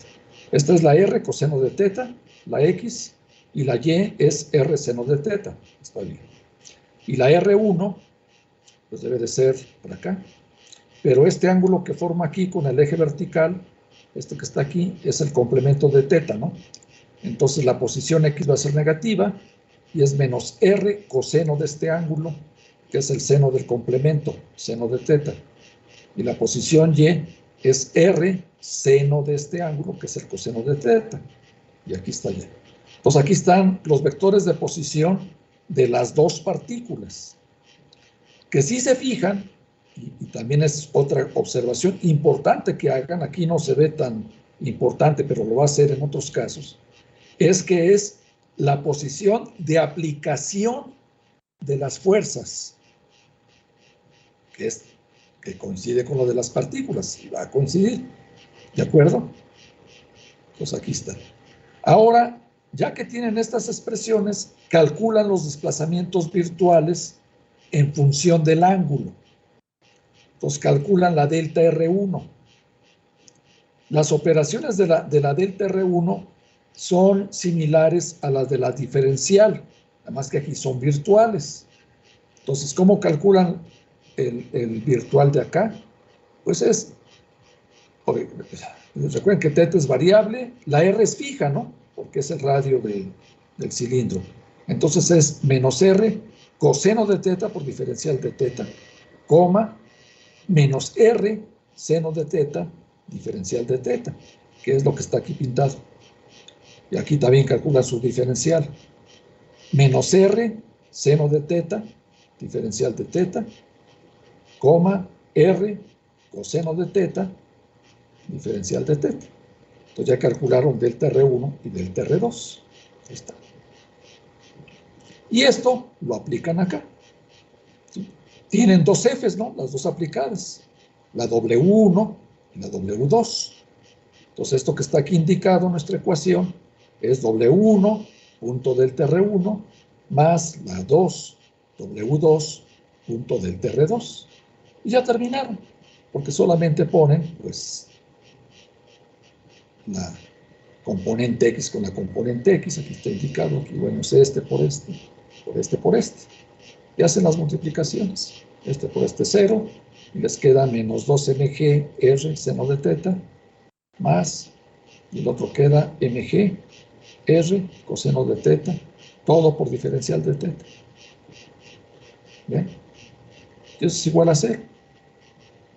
Cuando hacen esto, se cancela la M, se cancela la G, se cancela la R, y se obtiene que la posición de equilibrio es, ya cuando dividen, que la tangente de θ es 1 medio. Y ya calcularon el ángulo. Ángulo cuyo tangente vale 1 medio. Pues salió facilito, ¿no? No se tuvieron que meter con las normales y con las otras. Sale fácil. ¿Se entendió? Sí, profe. Sí, profesor. Sí, ¿Sí? se entendió.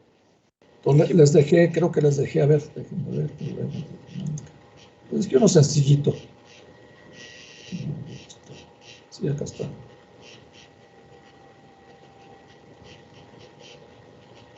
Ah, no, pero estos son de cuerpo rígido.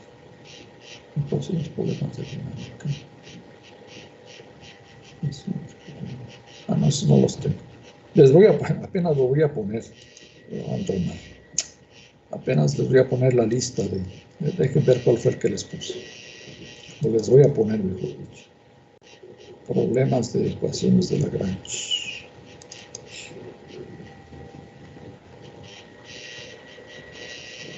Es el primeritito. Ah, son dos, les puse dos. Uno es una escalera apoyada en una pared lisa y una superficie horizontal lisa. Les dan la longitud de la escalera.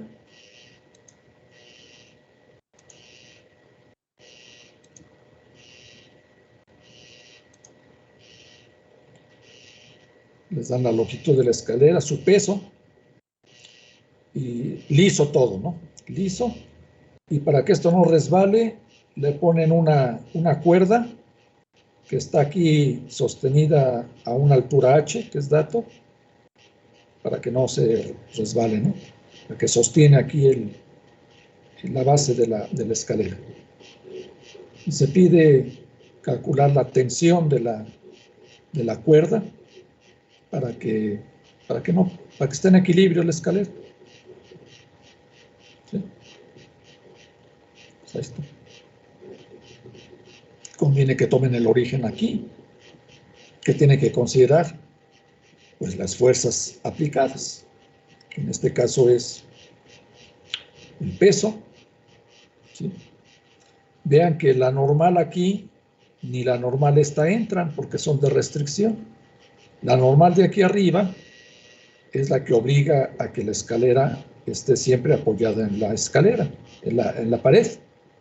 Pero eso no me interesa porque es de restricción. La de aquí abajo tampoco.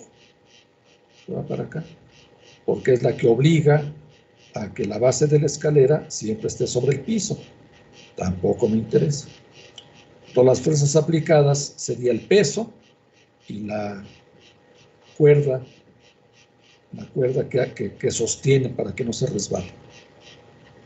Entonces tienen dos fuerzas de restricción, dos fuerzas aplicadas, perdón. El ángulo que les dan es el ángulo θ, que es el resultado en el cual debe darse. La H y la L son datos, y la masa y la masa. Aquí es W, que es M por G, ¿no? Y se pide calcular la tensión. También lo pueden hacer por Newton, pero por Newton tienen que poner aquí una N1 y aquí otra N2. A veces no es necesario calcularlas, pero a veces sí. En algunos problemas sí, aquí no me acuerdo si con Newton se hace rápido. Este con Newton se hace también muy rápido. Se hace más rápido por Newton creo que por... Intenten ustedes de las dos formas. Entonces aquí, ¿cuáles son los vectores de posición que deben de tomar? Pues es el del peso, es el vector que va del origen a donde está aplicado el peso. Ahí está la R de la W, del peso. Y luego la R donde está aplicada la tensión, que es acá, que es esta X, para acá abajo. Entonces, esas posiciones después calculan su desplazamiento virtual y introducen el ángulo θ, que está aquí, que es el que está variando. Vean que el ángulo θ es el que me da la posición de la escalera, ¿no? Que es la que me preguntan. O sea, ¿cuál es la tensión para que la escalera esté en equilibrio? Vamos a leer bien el enunciado. Una escalera uniforme, etcétera. Listo, la escalera debe ser sostenida mediante una cuerda que asegure la parte inferior de la escalera a un punto en la pared a una altura h arriba del piso. Calcule la tensión en la cuerda. Y ahí está en equilibrio, o sea, no se está moviendo. Si no estuviera esta cuerda, pues no estaría en equilibrio, ¿no? Porque resbala. Sí habría una posición, tal vez, pero va a resbalar.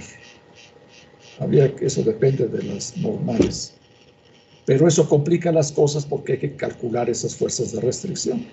Sin embargo, con el principio del trabajo virtual, no. Entonces resuélvanlo y van a ver que es fácil. Este es también muy sencillo y creo que por Newton sale mucho más rápido. Y es un problema muy fácil, pues. Hay un problema más difícil, que ese no lo dejo porque, bueno, luego se los comento. Que ahí se ve todavía más la utilidad del principio del trabajo virtual. Me regreso a las ecuaciones. Entonces, esto es lo que acabamos de ver, el principio del trabajo virtual. ¿De acuerdo?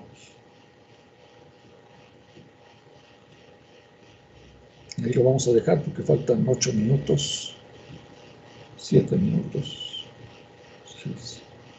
Y lo que sigue ahora es, lo que vamos a ver la próxima clase, es el principio de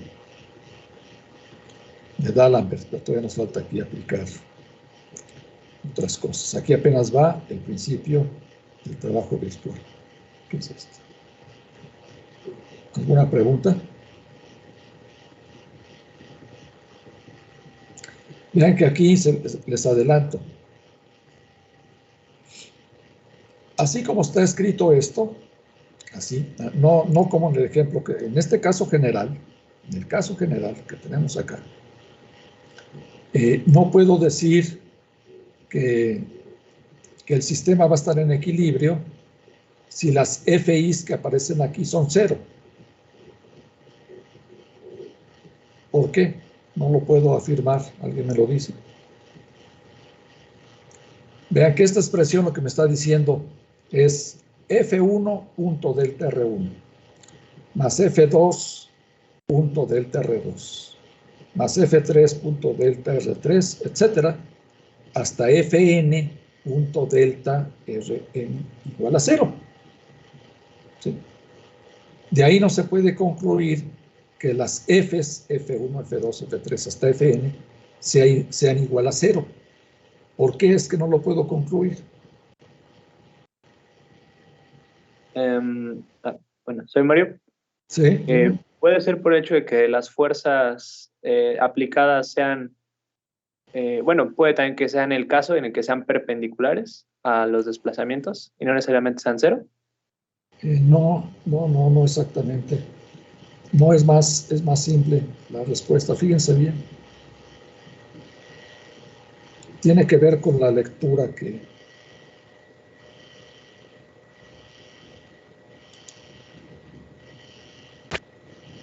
¿Es porque son linealmente independientes, profe? Algo así venía, ¿no? En la lectura. Exactamente. Si luego lo leemos, pero vean aquí, me regreso. No está.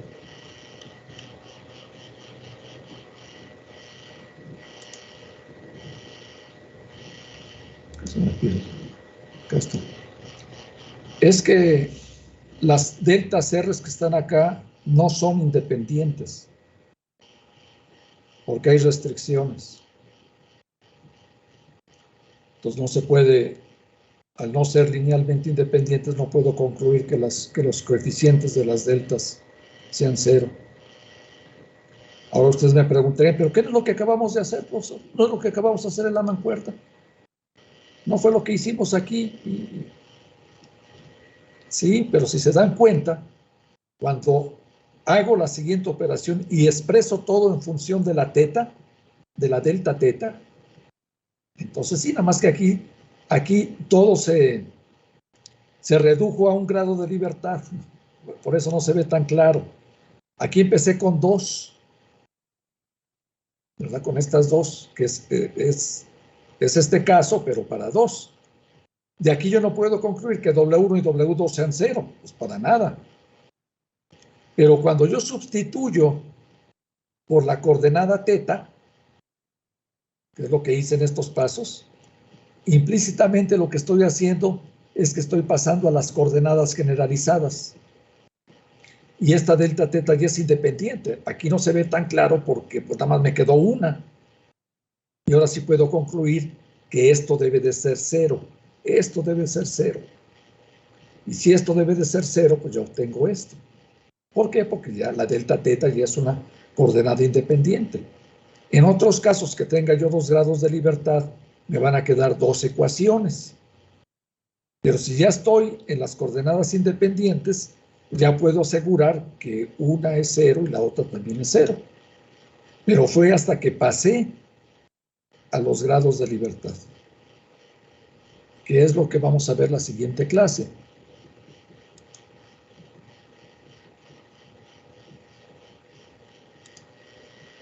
¿Qué es lo que sigue? Esto. Lo vamos a ver, no los adelanto. Y ya de ahí vamos a llegar a... Bueno, lo vemos la próxima clase. Realmente esto que acabo de hacer en el ejemplo que les acabo de decir, viene hasta la segunda parte que viene acá. Allá se hizo implícitamente cuando pasé al ángulo teta. Lo vemos la próxima clase. ¿Alguna pregunta?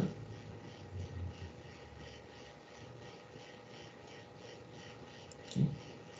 Aplicamos esto, pero pasamos a los grados de libertad. Lo hice en el ejemplo. Tengo que hacerlo de manera general, que casi siempre es un poquito más elaborado, pero pues no puedo demostrar algo valiéndome de un ejemplo, ¿no? Tengo que hacerlo para el caso general, que es lo que vamos a ver el miércoles. ¿Sí? ¿Alguna pregunta de lo anterior? Les voy a mandar el apunte. Pues sí, hasta aquí, está la hoja 7. ¿Sí? No se me olvida. ¿Preguntas? Sobre la duda de los problemas, maestro, ¿las aclaramos el miércoles o se las podemos mandar por algún medio? ¿Cuántas preguntas tienes? ¿Quién eres? ¿Eres Mario? Sí. ¿De qué problema? A ver, dime si no es problema. Bueno, es que sí son varias, profesor. Son de 3 problemas. Lo vemos entonces para que lo vean tus compañeros, lo vemos el miércoles. Elabóralo bien y lo vemos. Si me los quieres mandar, mándamelos a Classroom. Ya veo de qué se trata, pero los explico el miércoles, ¿no? Para que lo aprovechen tus compañeros. Sí. Bueno, ¿alguna otra?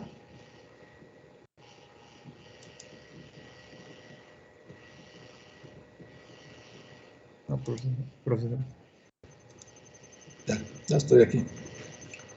Preguntas. Mauricio, ¿estás presente? Ramírez Ortega. Sí, profe. Lo que pasa es que a veces se te olvida desconectarte o algo y dije, voy a preguntarle, no sea que no esté en la clase. Estás inscrito y no hay problema si por alguna razón faltan, pues. Pero como que luego se les olvida desconectarse o se quedan. ¿Sí? Bueno, si no hay preguntas más, nos vemos el miércoles. Pónganse a estudiar, no se pongan a estudiar una semana antes del examen, ya deben de terminarlo de cuerpo rígido. Van a resolver algunos problemas de Lagrange pues voy a tener que quitar porque todavía no pueden calcular restricciones.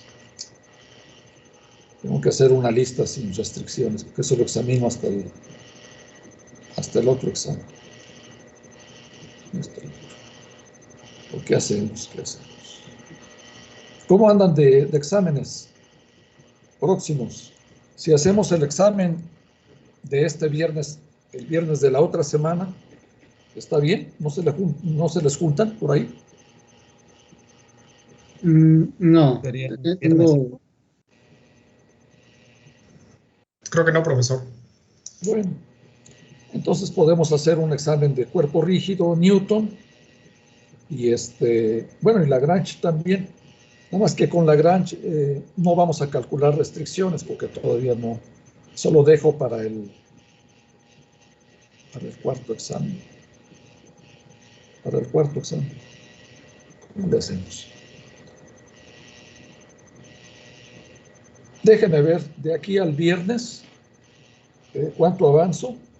Y ya les confirmo si el examen lo hacemos y hasta dónde, ¿no? Si no, pasamos un poquito más para allá e incluimos otro tema de Lagrange. Yo les digo el viernes, pero ya váyanse preparando. No estudien para los exámenes, estudien para aprender las cosas y vayan preguntando. Ahorita espero que no se me pase mandarles no se me pase. Mandarles el apunte para que les den otra leída. ¿De acuerdo? Bueno, nos vemos. Cuídense. Hasta luego, profe. Sí, Gracias. profe. Gracias, hasta luego. Hasta luego.